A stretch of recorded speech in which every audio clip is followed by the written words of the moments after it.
Netflix's Squid Game show features deadly versions of popular children's games, but is the titular Squid Game a real Korean game? The original survival series, created by Hu Wang Dong-hyuk, brings a new twist to the genre that has seen successful variations in Battle Royale, The Hunger Games, and The Maze Runner. So now, the basic premise of Squid Game revolves around 456 Koreans competing in games from their childhoods, but each one has a lethal component to it. Throughout Squid Game, the contestants battle to survive the twisted variations of these games for a chance to win 45.6 billion Korean won. Their first exposure to the games is by playing red light, green light. However, in this version of the game, anyone who is caught moving after the robot child says red light is shot and killed. Other games include creating a specific shape from a sugar honeycomb snack and a tug of war. Though since the series is called Squid Game, the final game is known as Squid Game. It's a complex game that the show sets up right from the start, and its inclusion is sure to leave viewers wondering if it is a real children's game. Although Squid Game's depiction of Squid Game is its own, the game itself is real. The real-life Korean version of Squid Game was a common children's game during the 1970s and 1980s. Squid Game is a variation of tag where players are divided into two teams,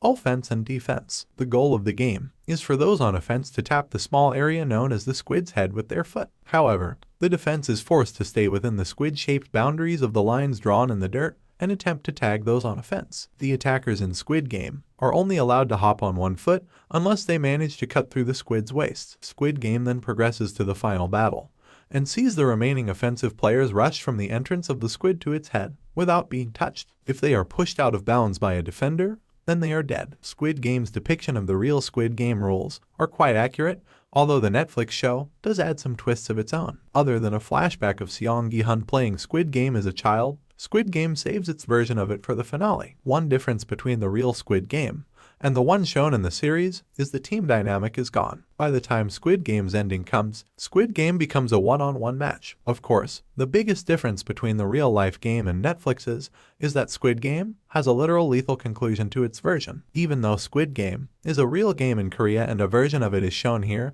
viewers will likely still be left with some questions regarding the rules. The game is normally divided into two parts, one where the attackers try to hop through the squid's waist and another when they try to reach the head. But how the game moves from one section to the other is unclear. Despite it being known that Squid Game is a real Korean game, actual details on the rules and how to play are difficult to find beyond what Squid Game shows. Thank you for watching. Drop a like and tell us down below what you think.